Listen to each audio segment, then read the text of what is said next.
Welcome to Films and Stuff with your hosts, Pete Mitchell and Ethan Hunt.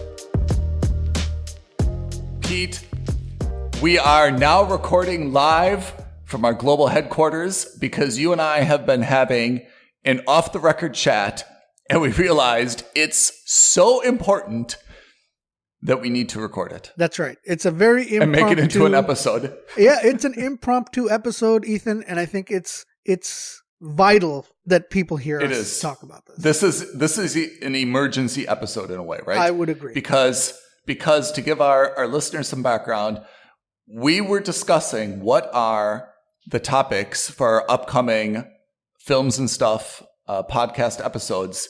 And we started going down this rabbit hole, and somehow we started talking about Kathleen Kennedy and the Star Wars franchise and started talking about Solo. And here we are, and we said, hold the phone. We need to start recording this. It's too good. And too important, actually. For the three people out there who don't know who Kathleen Kennedy is, she is effectively the CEO of the Star Wars franchise. Let's put it that way. That's obviously not her title. But she was, let's say, George Lucas's right-hand person and confidant during the Lucasfilms era.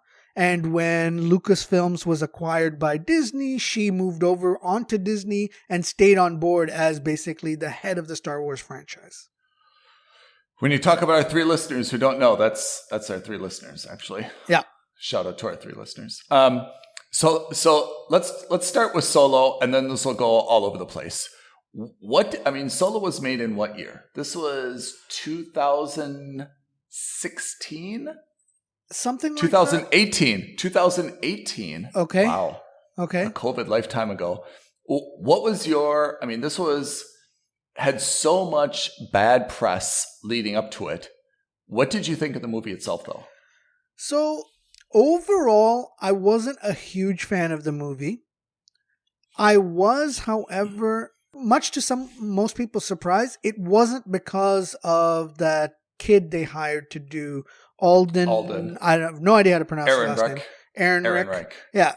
It wasn't because of him, although, of course, it's very hard to do a role that was made famous by Harrison Ford, which I would say is one of the most recognizable or maybe even legendary roles in all cinema, iconic. Good or bad, but it is certainly the most iconic. Yeah. Mm-hmm. And so I don't think it was him that kind of made the movie bad. I think just the whole concept of the film was unnecessary and maybe not executed the best. I think to that guy's credit, Alden Ehrenreich, he resembles what you would imagine Han Solo kind of would have looked like as like a young man, yeah? Mm-hmm. I think his look was right. And he was unknown, which, of course, one of the hallmarks of Star Wars is that all those characters, the actors were unknown until they had those roles. And then, of course, they shot to worldwide fame. So I think it was helpful to have him be an unknown. I think there were two things. If I'm going to kick off the conversation, there were two things in my mind that started to let this film down. The first one was that there was a lot of bad press. And I'm not sure where these leaks came from. If it was like Disney competitors trying to, undermine the film. If it was just some gossipy, stagehand who's trying to get their few minutes of fame or some payments, for making these very dramatic statements. But I thought that the bad press really kind of already tainted the product that we were expecting. Well, remember that the original directors were Phil Lord and Chris Miller? Whatever. Lord and Miller. Yep. And I think it was like after 90% of the film was shot, they were kind of shown the curb. Right. Yeah. And I don't want to say they quit. I don't want to say they were fired. I don't know what it was, but like allegedly creative differences occurred. And we all know that in Hollywood, when you say creative differences, that means that the studio had an issue with the directors and vice versa. Yeah, it's not you, it's me. And so they took off, and who was it that stepped in? It was I want to say Ron Howard. Howard, right? I'm pretty sure it was Ron Howard. No. And so he stepped in at the night, literally at the 12th hour. And rumors were that he had to reshoot like half the movie or maybe even more than half the movie to get it done in the vision that I guess Disney had. That's what came of it, right? So I think that's probably what led to the greatest amount of the bad press that you mentioned. Because it's not really, when you hear about studio differences or creative differences, it generally happens at the pre-production stage or within the first month of shooting, not 90% of the way through. Yeah. You should really catch those things at the outset, right? If your vision is not aligned, the time to, kind of pull the plug is at the beginning before things get out of hand, not at the end, right? Just like any relationship. I mean, you should break off the engagement early on, not when you get to the altar and you're ready to tie the knot. Yeah. So I think we'll expand the list. It was the bad press.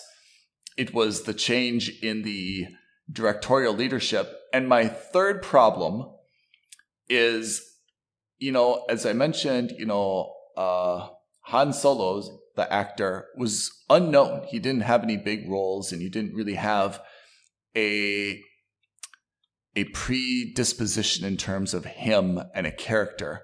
Whereas, remember, Emilia Clarke was in this. Yeah. And Woody Harrelson was in this. And I have to say, love Woody Harrelson. Probably deserves his own episode in Films and Stuff one day. But he's been around the block. And I thought those two actors, I mean, Emilia Clarke was like at the top of her Game of Thrones popularity. I thought putting those two characters in this movie really caused it to be a little bit uneven because I could not look at them and separate them, from, other characters that they've played. Yeah, it was a startling difference, right? When you're looking at the star of the show, ostensibly should be Solo, right? It should be Han Solo. But then all of a sudden you're rooting more for Woody Harrelson or you're rooting more for Emilia Clarke is Daenerys, right? I mean, like, she's the mother of dragons, right? I mean, I cannot look at her and separate her, especially in 2018, from the mother of dragons. She's at her height of popularity. Maybe now, when there's been a little bit of distance between, the last episode of Game of Thrones and today, I don't view her as much. But compared to, some of the other Star Wars movies that were very well received, right? Rogue One, Jyn was not really identified. Felicity Jones is not really identified, at least in my mind, with another role. Absolutely. So I thought those are the problems. But that being said, I didn't think Solo was a terrible movie. I thought some things were good. It didn't really have, I think, a hook. It didn't make me laugh. And I think of Han Solo as someone who's got a real dry, smug humor that should make me laugh. I did not laugh. I can't recall at all. But I love Donald Glover as Lando Calrissian. I didn't think it was a terrible movie, but it kind of set the Star Wars franchise on a different path. And that's where we get to our Kathleen Kennedy discussion, right? Yeah. Kathleen Kennedy's interesting. I think this is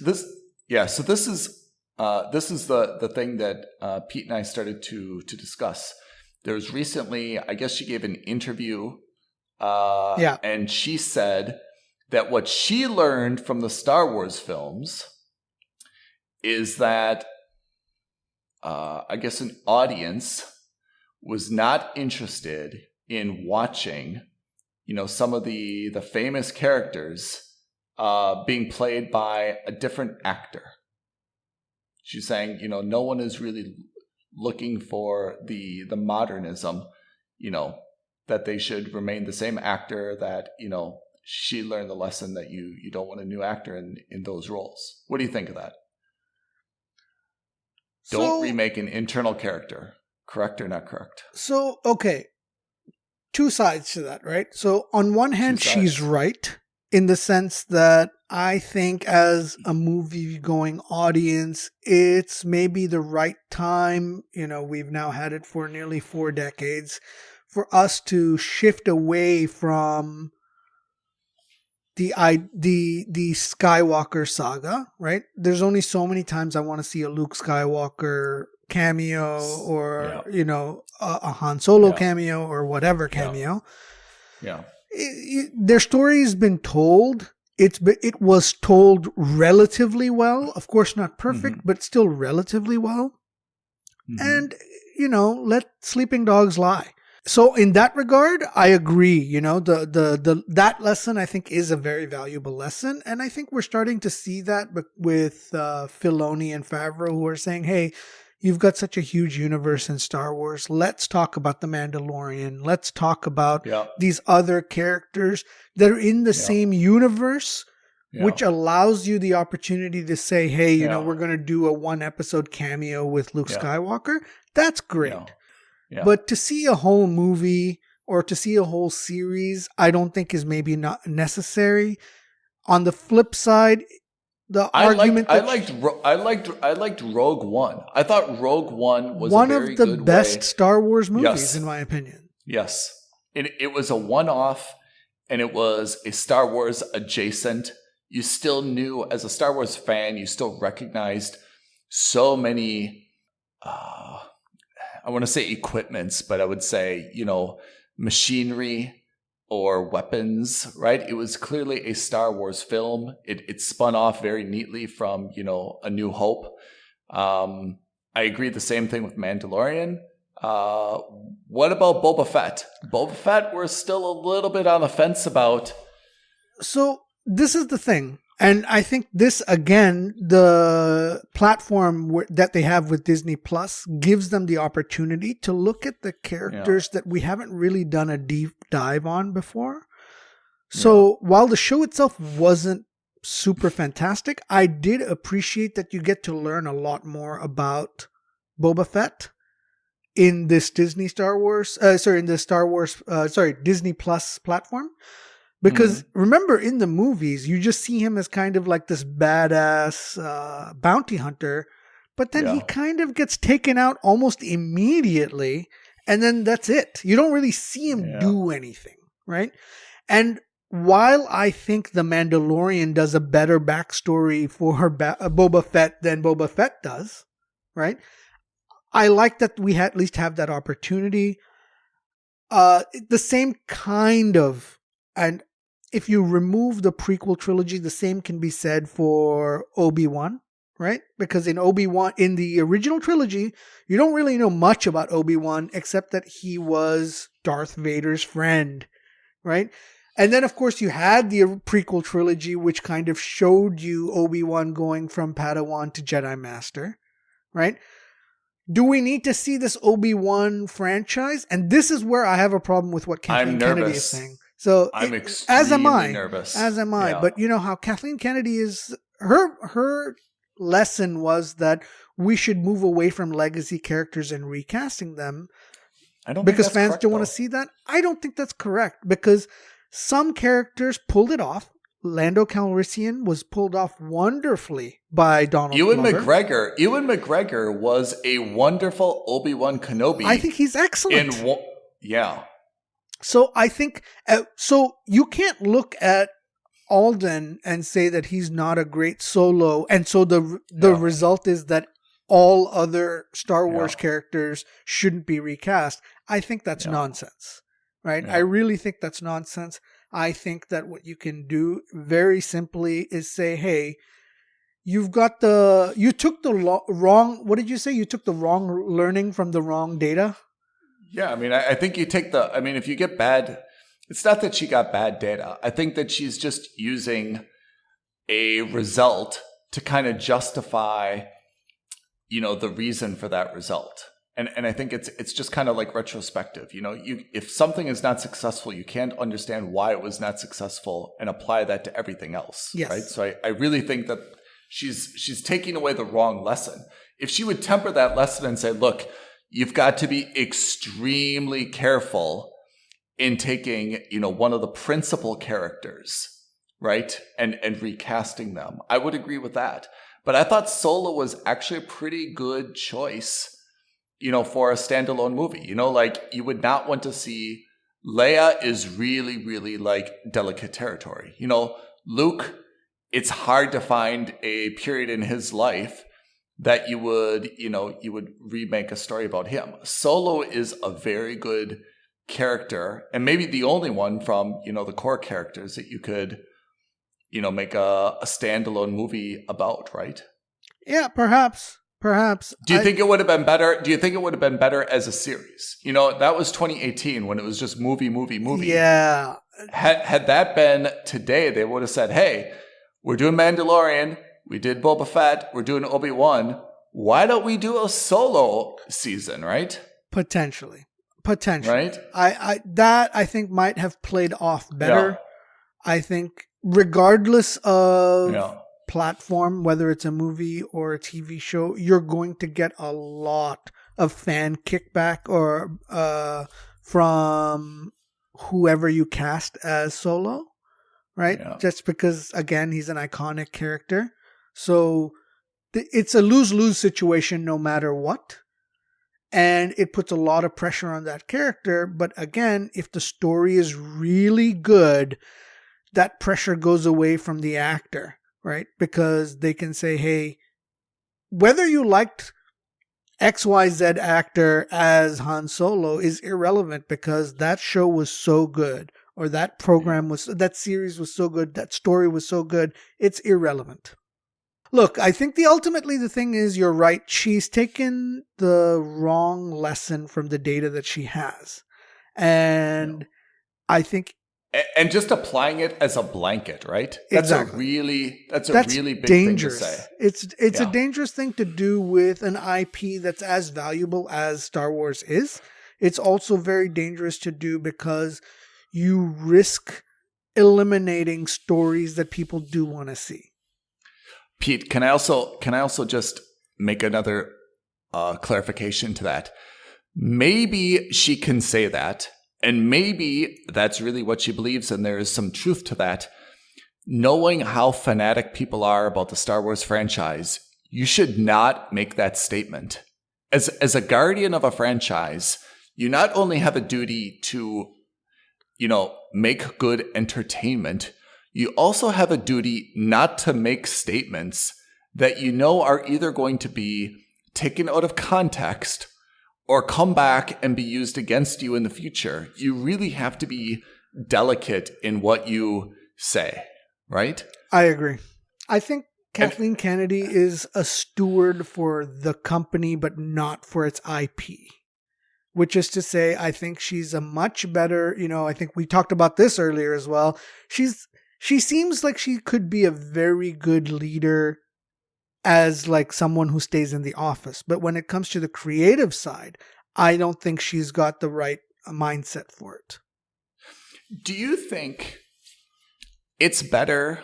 I mean, the person who really leads this franchise, is it better for them to be a fan, or is it better for them to just be objective and say, look, this is a company.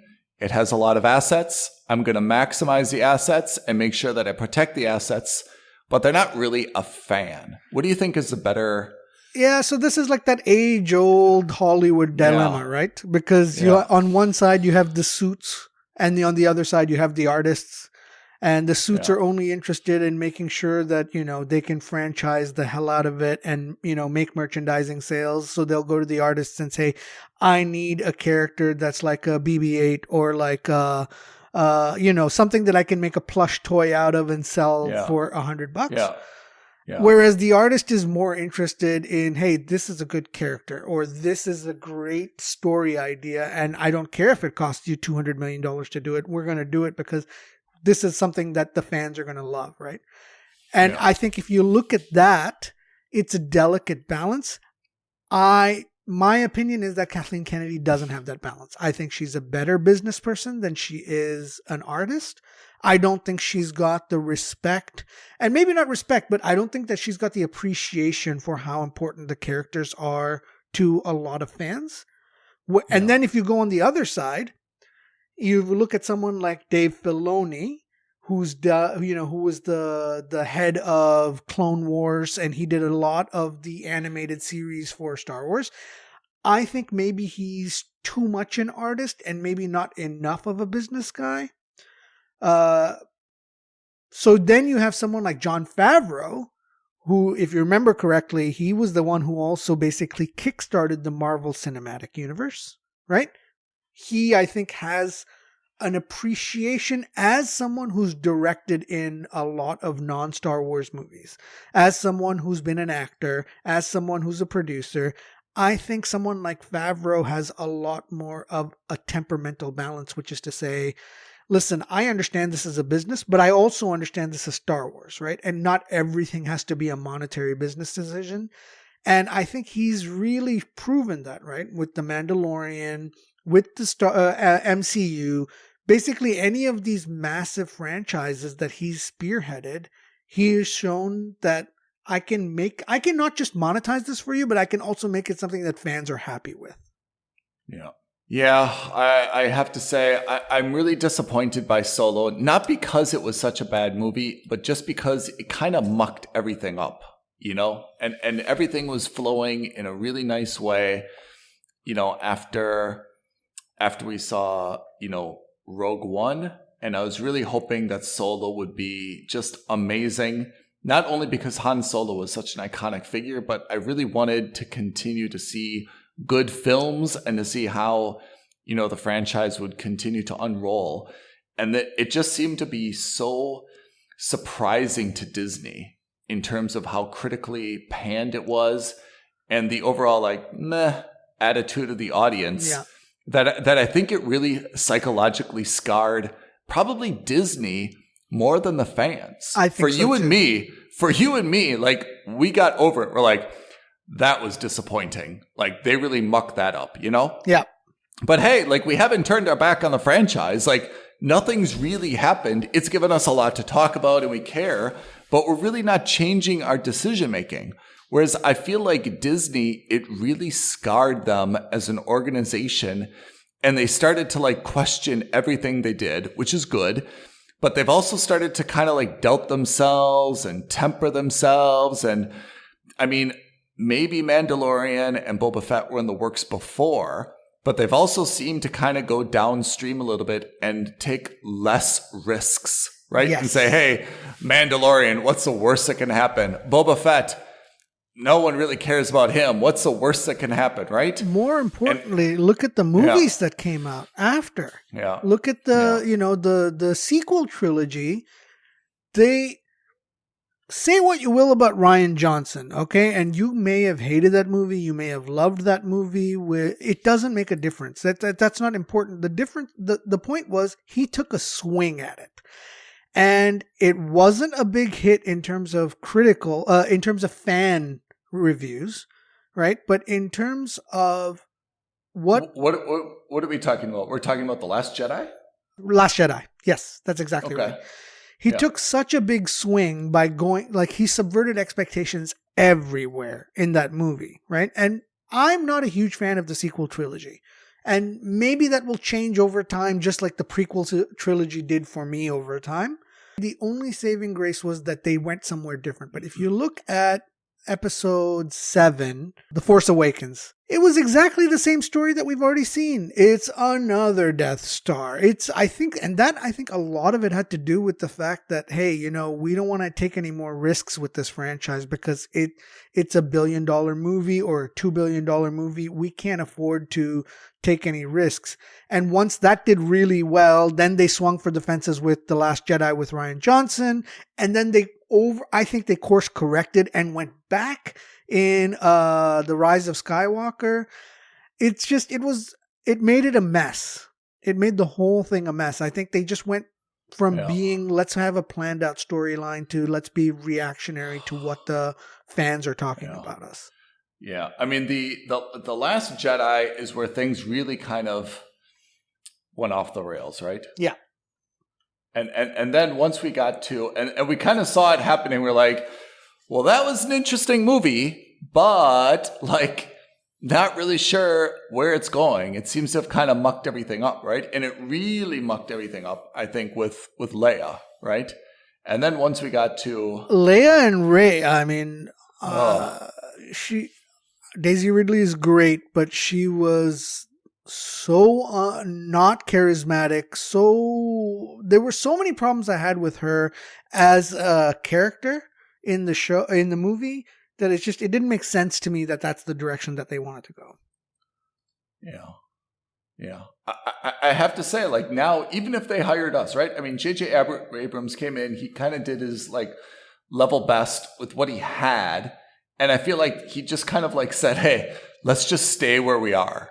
I mean, there was way too much love story between Rey and Kylo Ren. But apart from that, at least there weren't any, like, major galactic developments that they had to undo, right? But, I mean, and I think that's just what he had to work with after Rian Johnson and The Last Jedi. I mean, The Last Jedi just kind of went off the reservation. They ruined everything with Leia, right? Carrie Fisher passed before that movie came out, right? She passed away before that movie came out. She passed away while they were filming. So there were, in my opinion, they could have handled that far better than they did. Yeah. I mean, just from a logistics perspective, I mean, when you're planning for her as an actress, that almost needed to be when, you know, she passed the Leia in the story. Yes. Yeah. You can't keep her on. I mean, even practically, I mean, Carrie Fisher was getting a little bit long in the tooth. You cannot keep her on indefinitely. There had to be kind of like an exit strategy, right? And it seemed like with her untimely passing, that should have given them pause and say, okay, wait a second. You know, we thought we were going to have her for 4 films. You know, now she's gone. Like, what's going to be her character arc? This is the opportunity, you know? And when I still think about the time when she somehow, I can't remember the exact sequence, right? She was thrown from the ship, right? Oh, the space jet. She was outside. Yeah. Yeah, and somehow we've seen her exercise powers through her hand or her finger that she's never had before. Yeah. While frozen outside in space. I mean, she's a human. She may be a Jedi, but I mean, she's a human. Never in any film have we seen her, you know, with any Jedi powers at all. Has she had any training whatsoever, right? And suddenly we see something so bizarre, right? And instead it's Laura Dern, right? Admiral Holdo. Who instead, you know, turns her ship around and crashes and she's out while Leia somehow remains. For me, that should have been absolutely the opposite. It would have given Carrie Fisher the opportunity to go out as an unmitigated hero, right? In a blaze of glory. You know, consider where the fan base is not as much of a fan of Leia as it is Luke, right? So, I mean, there probably would have been like less I guess like fan uprising to the extent that, you know, she would have passed away in that episode. So I thought that, I mean, Rian Johnson, I thought had a few very, very good ideas in that film. I think there were like at least 2 kind of iconic visual scenes. But I'm really disappointed about the path that movie took. And I think that's what we got then in The Rise of Skywalker 9, right? And then everything's just kind of course correcting, and then where you can't course correct, you throw in another old character that we've already seen, so that, you know, fans are appeased. But it didn't work that way, right? Palpatine's back somehow. That's a line in the movie. That's a line in the movie. That's something that you and I would have written when we were in school. You know what I mean? Like that is not Hollywood A tier. I mean, that's when you had a typewriter. Like when you have a computer, you can go back and edit things. You fix it. When you've got a typewriter, it's like, well, I can't erase that, so I'll just type at the end, reappears. Dot, yes. Somehow. It's it was shambles. It really went into shambles. It is shambles. That's the best way to say it. So I think I'm excited about, I mean, thank heavens we got Mandalorian, we got Boba to at least kind of soften the blow and to smooth things out a little bit, right? And give us some content to devour. I have very, very high hopes for Obi-Wan Kenobi. However, let me temper it by saying first, Obi-Wan is not intended to really be a compelling character, right? He's more of a servant leader, if you will. Yeah, he's like a mentor figure, right? He's a mentor, right? At least at this stage in his life. Yes. Right? Because he becomes Luke's mentor, similar to how he was Anakin's mentor. But he's not like the spry, I'm going to do the forward flip, front flip like we saw in episodes 1, 2, and 3. Yeah. That's not him anymore. I agree. So I am expecting the best, but he's not intended to be a main character. You know, he's intended to be a supporting character, right? He's intended to be the guy who wears kind of the burlap sack with the hood over his head, who walks in the shadows. People maybe undermine him as the, rickety old man, and he comes out and, he kicks some ass, and then he kind of goes back to the shadows again. Yeah, he's kind of like the man in black in old westerns, right? Which is to say that he's the guy that no one really knows anything about, but he's very capable, but he doesn't make a scene anywhere he is. Yeah. Right? And so again, listeners, we're not crapping on Obi-Wan. This is just the stage of life he's at, right? He's like in his retirement phase. He's similar to how Yoda was on Dagobah, right? Which is to say, I'm going to take a step back. I'm here to teach you, but I'm not wielding lightsabers because I want to and because I'm really good at it. No, I'm wielding lightsabers only if I have to. And if I can avoid wielding my lightsaber, I'm going to avoid it, right? That's the idea. So apart from Obi-Wan and Lando, who are the other characters who are really compelling enough to justify it? I mean, I don't see a standalone movie for anyone. Do you see there could be one. Oh, you already said Lando, right? Yeah, that's it. Yeah, Lando. I don't think there's anyone else. And frankly speaking, even if there were, I don't know how much I want to see more of anything else. Because you know what that's going to do? That's going to open up a can of worms, and they're going to be like, why don't we do a CGI Yoda show where we show him go to Dagobah and have his, adventures on Dagobah. And there are some times that you kind of just want to let things rest and have a little shroud of mystery. We don't need to shine a light on every corner of every aspect of every character we love. I mean, there has to be more content, though. Do you agree? They're not just going to stop making shows and movies after Obi-Wan. Sure. Do what they did with Mandalorian. Let's talk about new characters in a different phrase. Yeah. Look, we haven't seen any shows set so we're going to have, from what I understand, we have Andor coming out, which is going to be set in pre-episode 4 times. Okay. Then we have this Obi-Wan, which is post-episode 3, pre-episode 4. Then we've got Mandalorian, which is post-episode 6, pre-episode 7. We haven't seen any shows that could be set during the prequel era, but not related to any of the prequel era stories.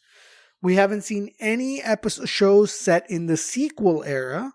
So in the episode 7, 8, 9 series, we haven't seen any of that. And for the love of God, Disney, you better be listening. I don't want to see a Mark Hamill-led Luke Skywalker 7-episode series about how he got onto that island or about how he started his Jedi Academy. None of that. I don't want to see any of it. I'm telling you right now, that's it. We're done with with Mark Hamill. I love him. Yeah. I've had enough of Luke Skywalker and the reason I say that is the more you do of him, the more chance there is you're going to ruin something else. And I don't want it. I mean, there's Droid Story, right? Sure. Which I have to say, I could be excited about that. I think they should make a Millennium Falcon story then. I'd like to see how the Millennium Falcon was. But we saw that in Solo. Did we see in Solo how he got the Millennium Falcon? Yeah, because he beats Donald Glover in the poker game or whatever. And how did Lando get the Falcon? We never saw that though, did we? No, I'd be but interested in the origin of the Falcon. meh, Droid story, Acolyte, I'm not super keen on that. Lando, Ahsoka. Yeah. Ahsoka Yeah, Tano we're is getting an coming. Ahsoka show. Spin-off series. So that's okay. Again, Yeah. so this is, for me, Andor, Ahsoka which is great Rogue because One. Yeah. you're getting a character who was kind of like a tangent or like a spin-off of the original main cast, right? Because she was Anakin Skywalker's Padawan during the Clone Wars. Yeah. So you get a little bit of connectivity to the original series or the original cast members, but not really. That's fine. I think that's great. Yeah. It's a universe. There's so many different characters they can put in there. They can make up new characters. They did and I have full faith in them and confidence in them. They created so many good characters out of just the Mandalorian. Hell, have some spin-offs of the Mandalorian, right? You were supposed to have Rangers of the Republic, which I think Gina Carano kind of messed up. So I think they canceled that series. You can't do that now. You can't do that now, and it would have been an interesting thing, but fine. So they're not going to do that. You theoretically have more Book of Boba going. I'm a little about it, but only because the first series was not that great. You could do a spin-off of Migs Mayfeld, whatever, Bill Burr's character. Yeah. Although Bill Burr is also not really... Well, he's a controversial guy. I don't disagree. He's a very controversial guy in terms of his views on feminism and in terms of things like that. If they're not going to do Gina Carano, I mean... Yeah, but he's also been very clear. Like, when he got hired, the difference was when he got hired, I remember him telling the story on either on his podcast or maybe on one of these late night shows. Favreau approached him and he said, listen, I'd love to be a part of this, but know that A, I've made a lot of fun of Star Wars in the past, and B, go through my Twitter feed, watch my stand-up. I'm not going to change my stand-up for Star Wars. Right. No. And for the sake of fitting in the Star Wars show. And Favreau very clearly said, hey, listen, we're not interested in you changing your stand-up. We're not interested in you doing that. We still want you to be a part of it. I think the Gina Carano situation was slightly different because she said some things that Disney deemed to be controversial. She then had a sit-down meeting with the guys at Disney. And then she doubled down. And then she promised she wouldn't do anything more. She agreed that she had stepped over the line, or so that's what the rumors are. And then 6 months later, she doubled down. I mean, fair enough. If that's the way she feels, that's the way she feels. She's welcome to her own opinion, and that's fine. But I look at this as, if I forget about me being Disney, if I'm a boss, okay, and I sit my employee down who's already got a strike and who says that I'm not going to do something like this, and she commits to that, and then she goes and does it again, I get it. Yeah, and I don't necessarily like that or don't like that. That's irrelevant. I look at it purely on a contractual or on a purely business play. You promised me you weren't going to do something controversial. Listen to your boss. And then you went down and did it. So, What do you think of Hayden Christensen playing Darth Vader in Obi-Wan? I'm excited. Are you scared? Cautiously Are you excited. scared? I'm cautiously excited. So he got a lot of grief because he played like that emo, whiny kid in episode 2 and 3, right? Yeah. Episode 3, he was more aligned to being like an evil guy, but and you can't blame him for this. The writing was just not good, right? The writing was bad.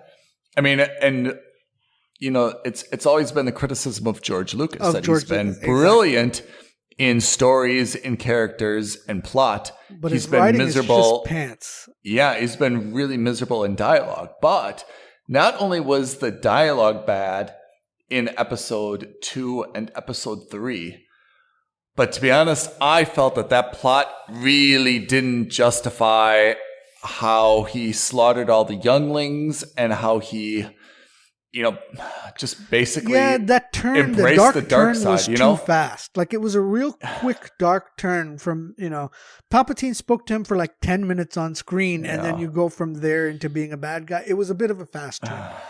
Okay, fine. And I think they did that in service to episodes 4, 5, and 6, because you have to understand the story. But I think they could have done that in a more elegant way.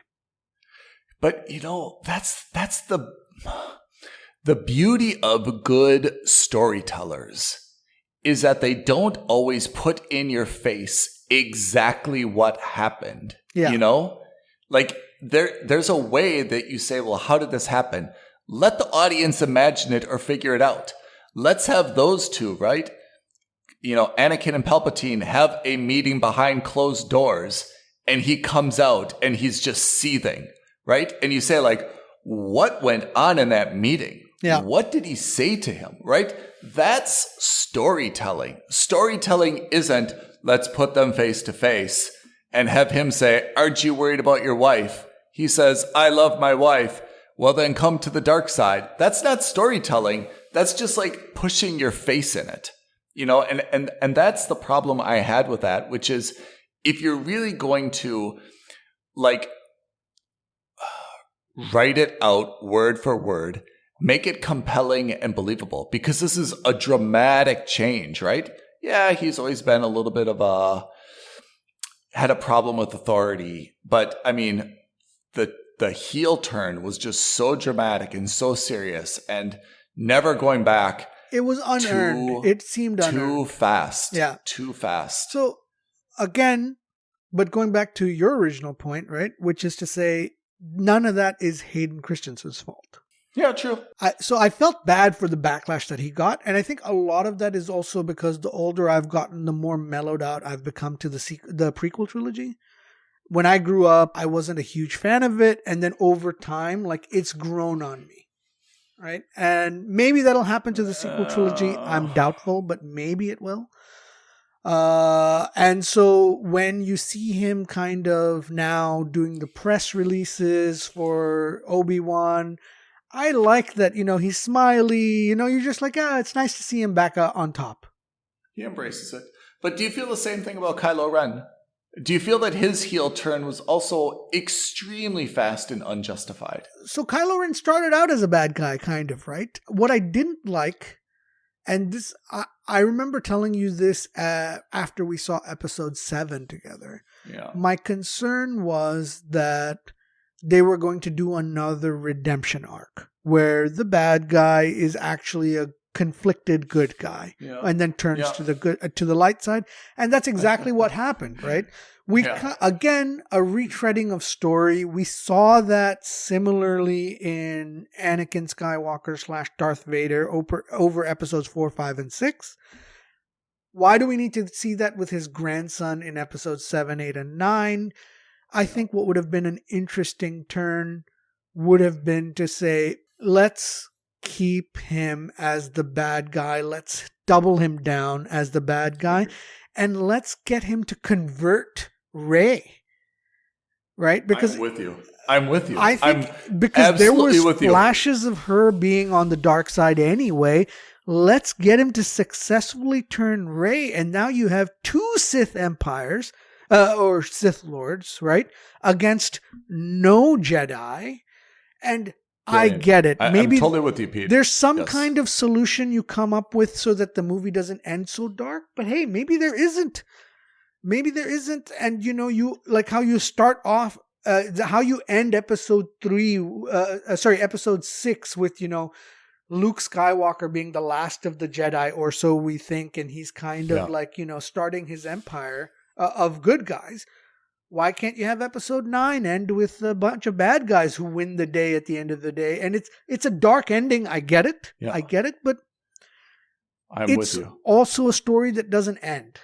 So, and it's consistent. It's consistent with Star Wars lore, I think, in 2 senses. The first one is the evil empire is really the main character, right? And the rebels are always trying to catch up and always the underdogs. Yeah. And this is a consistent theme. And the second part is Star Wars maybe more than any other film, and I don't think it's an exaggeration to say, in cinematic history, had probably the biggest unexpected turn or reveal when Darth Vader, became good and was determined to be Luke's father. Yeah. I mean, until then, there were really no mysteries in movies, right? That was just a groundbreaking thing in 1980, what have you. And nobody saw it. The beauty is that they didn't telegraph it. Nobody saw it coming. As impossible as that is to believe, it was really a gasp moment. There was no internet. There was no spoilers. There was no leaks. There was no, well, something's got to happen. It was just a shock that the bad guy, flipped. And remember, that's when they revealed it was at the end of the movie. Yes. So up until episode 6, you were just like, holy crap, I can't believe the bad guy is the good guy's father. Yeah. It was mind-blowing. Yeah. Oh, that was 6, right? Yeah, it was Return of the Jedi. It was in episode 5 that he revealed it. Yeah. So Empire Strikes Back, he revealed he's your father. And then, he turned then at the end of Return of the Jedi. Yeah, and remember, at the end of episode 5 is also like when Han gets carbonized.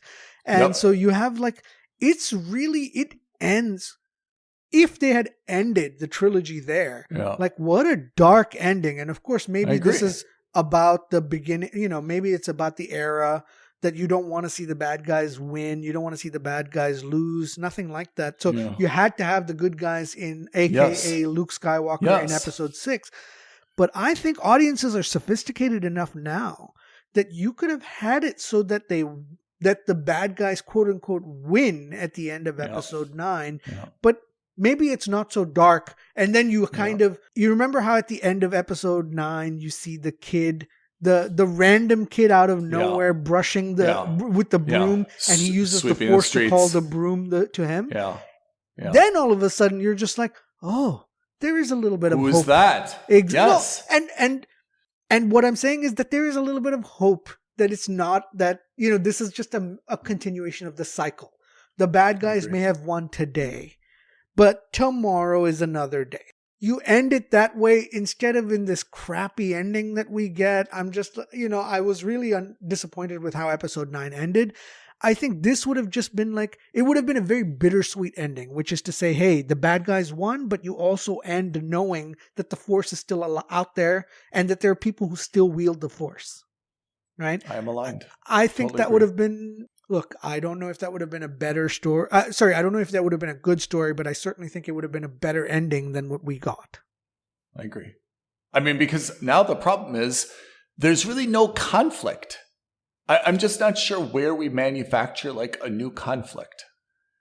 I don't want to see a continuation of the conflict. I've seen 3 episodes of this dance between Rey and Kylo Ren, right?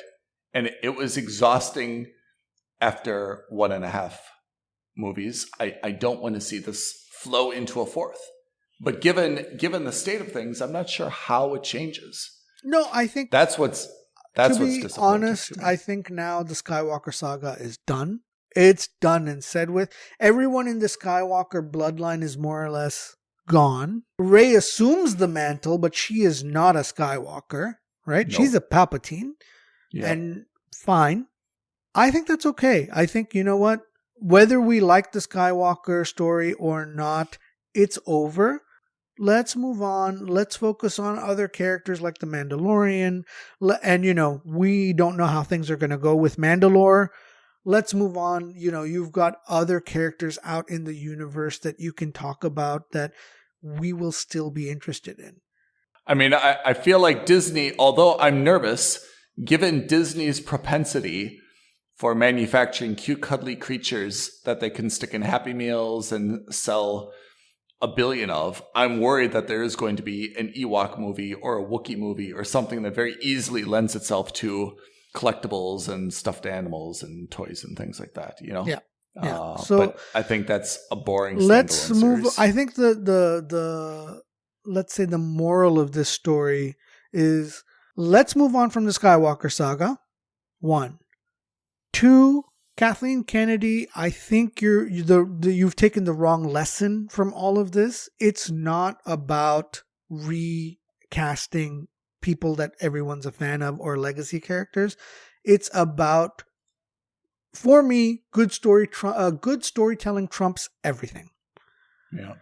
Casting almost becomes secondary. Now, of course, there are some characters who are so good and some people who are so good at those characters that recasting is very difficult. I think Han Solo is an example of that. But I promise you, you wouldn't have had half of the criticisms of the casting that you did if the Han Solo movie itself was better. That's absolutely, I think, the right message to take, which is have a better story, have a better plot line. And if you get to the end of it and you say, look, this just isn't working for me, it's okay to reshoot and to, rework it, but bring in something a little bit interesting. And I felt like they forgot at the beginning of the story, okay, what is the trademark characteristics of Han Solo? He is not terribly smart, but he is a hard worker. He is very arrogant and smug, right? Super confident. He is cocky and witty, right? Yeah. And there's probably something about him where he's been burned at least once and has a little bit of a chip on his shoulder or a little bit of is hesitant to expose or reveal too much of himself, right? And he's a good guy. Yeah, he's a good guy. He's gotten into some trouble, not because he's a malicious criminal, but because he's, always gone a little bit too close to the edge, right? Yeah. Taking all those characteristics into consideration, let's craft a storyline, right? But let's not make his girlfriend, double cross him, and let's not make her the prominent part of the story. Let's not make him this sympathetic, sad sap, right? Yeah, I think is where Disney really needs to kind of learn. That's another lesson is, hey, look, sometimes stories are good enough on their own that you don't need to connect them to everything else. Not everything is a connected universe. Yeah. You did not need to have Kira have that conversation with Darth Maul just so that you can see Darth Maul spark his lightsaber on a hologram of all things, on a telephone message. Yeah. What are you trying to say? You know what I mean? It's unnecessary. Yeah. I get that you want to show people that she's not necessarily a good guy and that she's working for a known bad guy, but that was not the way to do it. No. So I just think that it's, not everything needs to be spelled out and not everything needs to be connected. So why do you think, if you take the parallel of DC and the Snyder Cut, why isn't there a similar fandom demand, for what was the original cut of Solo? Does it not exist? I don't think it exists. And the second thing is that I think that there weren't enough passionate fans who actually cared about Solo. Now, if you look at the Star Wars episode 7, 8, 9, for example, after episode 8 came out, and I think even after episode 9, several fans started a GoFundMe so that they could reshoot all of episode 8 and 9. Right? They were just listen, we got to redo this because it's ruining everything. 7 was innocuous in the sense that it was a very neutral movie. It didn't really promote one thing or another too far that it bothered anyone. It didn't rankle anyone's feathers. Yeah. I mean, you and I saw 7 together, which we've said more than once. But, I mean, I don't think it was the rosé talking. I think sincerely, that was a very good bridge movie. And that had to walk such a tight balance between, it had to obviously, placate the fans that have been waiting 20 years for that to come out. It needed to bridge the old and the new. And in some cases, it really pandered to fans like ourselves, but it really had to do that to kind of reintroduce everything and still make incremental advancements in the storyline, so that, the new generation could kind of get up to speed and everyone could collectively be ready to move forward. And I have to say, as a movie, we can really critique it and make a lot of we can be a little bit harsh on it. Sure. But I have to say, as a bridge for an iconic franchise that was dormant for about 20 years, I think it's tough to expect that any movie could have done a better job of not getting existing fans unhappy and grabbing everyone and moving them towards number 8. Yeah. So I think 7 was a work of art in that sense. As a standalone movie, no, but in terms of the job it had to do to bridge those two continents, I thought it was exceptional. Then that's where 8 went off, right? And 8 is really my criticism. 9, I've got criticisms of 9, but 9 I feel is more of, it's driving around aimlessly in a neighborhood, but it's only in that neighborhood because 8 took the wrong path and got them there. So it's hard for me to criticize 9 based on, the direction that 8 took. So 8 is really the problem for me, even though, like I said, I thought there were some iconic scenes in that, but Leia, Luke, Solo, all of those just kind of like one after another. I thought it was just a domino effect of bad storytelling decisions. Yeah. And that brought 9. And then in 9, it was like, what can we do? We're boxed in. We don't have any choice. This is all we can really talk about because of the story. And maybe that's a Disney problem, right? Because they went from J.J. Abrams to Rian Johnson. Who did 9? JJ again? They called JJ back because they needed someone to quote unquote right the ship. That's a hard act to do. It's a hard act to do. But also it's a problem of, we crap on Rian Johnson a little bit, but then if you're going to do 3, you should choose your director for 3. Well, exactly. At that point, have a consistent vision, right? If the train cart is already off the rails, Yeah. you should have just let Rian Johnson do the 3rd and continue on with his idea. Yeah. You shouldn't. What did he want to do? What did he want to do with We'll 9? never know.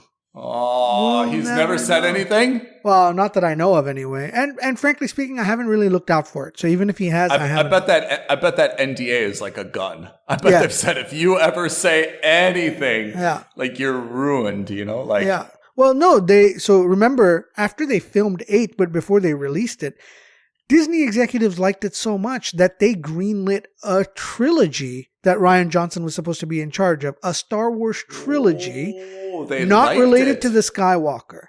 Not related to the Skywalker saga. The idea was, you know what? We like it so much. Rian Johnson, here's a contract. Make 3 more. And apparently that got either pulled or put on the shelf or something. But, I think it's understood that it was basically pulled after the critical lambasting. And by critical, I mean fan response to the movie. Yeah. But I'm just, my point was that there's no righting the ship. You either redo the whole episode 8 and just, call the original episode 8 a mistake and write it off, or you just say, look, we're already careening into that wall. You might as well hit the brake, accelerate in the hopes of breaking through. That's it. That's right. Yeah. That's a very good metaphor. We're headed towards a wall. Let's try to go through the wall. If we try to brake, all we're going to do is have a collision one way or another. Right. And I think what they did with J.J. Abrams was saying, hey, we're hitting a wall. You need to turn the ship hard in the hopes of avoiding crashing. He hit it anyway. It was too late. So would you have taken, it's a silly point to ask, but you think that was a tough sell to bring J.J. Abrams back? Do you think it's like, guys, look, I don't want any part of this? Or he's like, yes, I'm back. I can fix this. I think they threw him such a boatload of money that he couldn't say no. Yeah.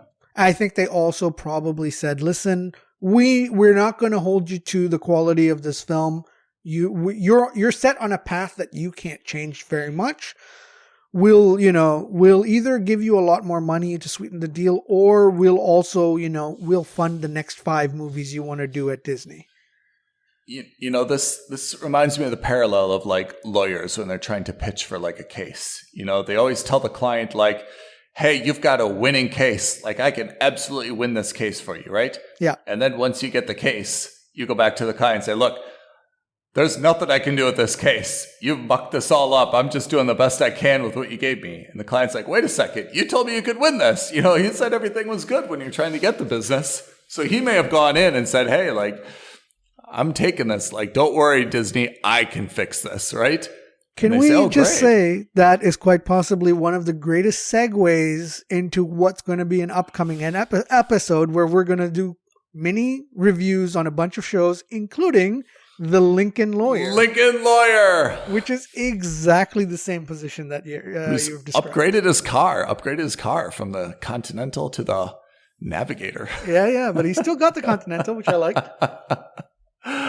Okay, so is that also your way of saying that we've kind of exhausted our Star Wars off-the-cuff pontification about where we've been and where we're going and what we're looking forward to? No, it's my way of saying that there's so much more to talk about that I know you and I could probably spend another 3 or 4 hours on this. But I think in terms of, we specifically were talking about Kathleen Kennedy and about where, we thought she was going with her lesson learning.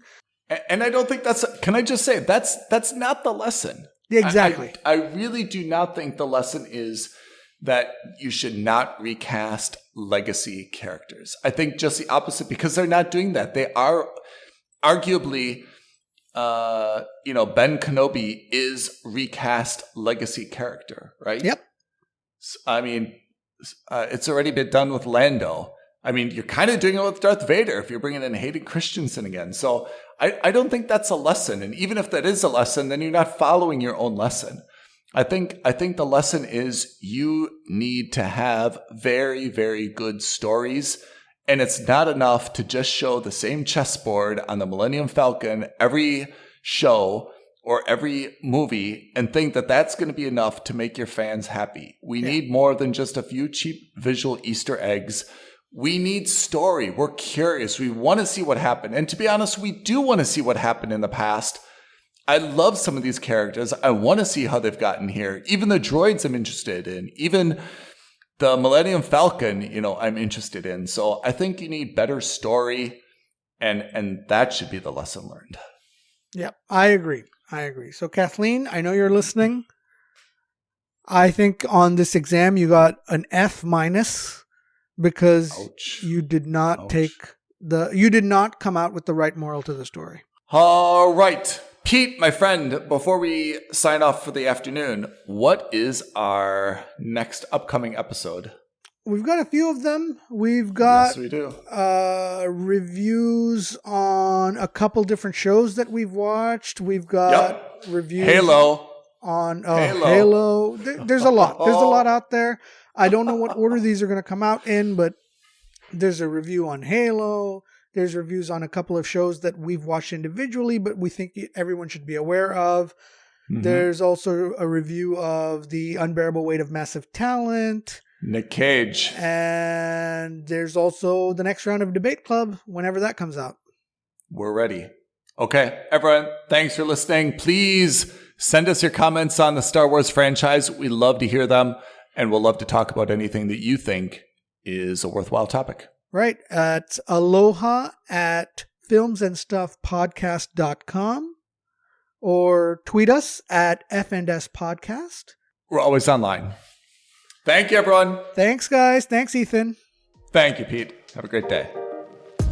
Thank you for listening to another episode of Films and Stuff. If you haven't already, please subscribe and review on Apple Podcasts, Spotify, or wherever podcasts are downloaded. Films and Stuff. There is no substitute.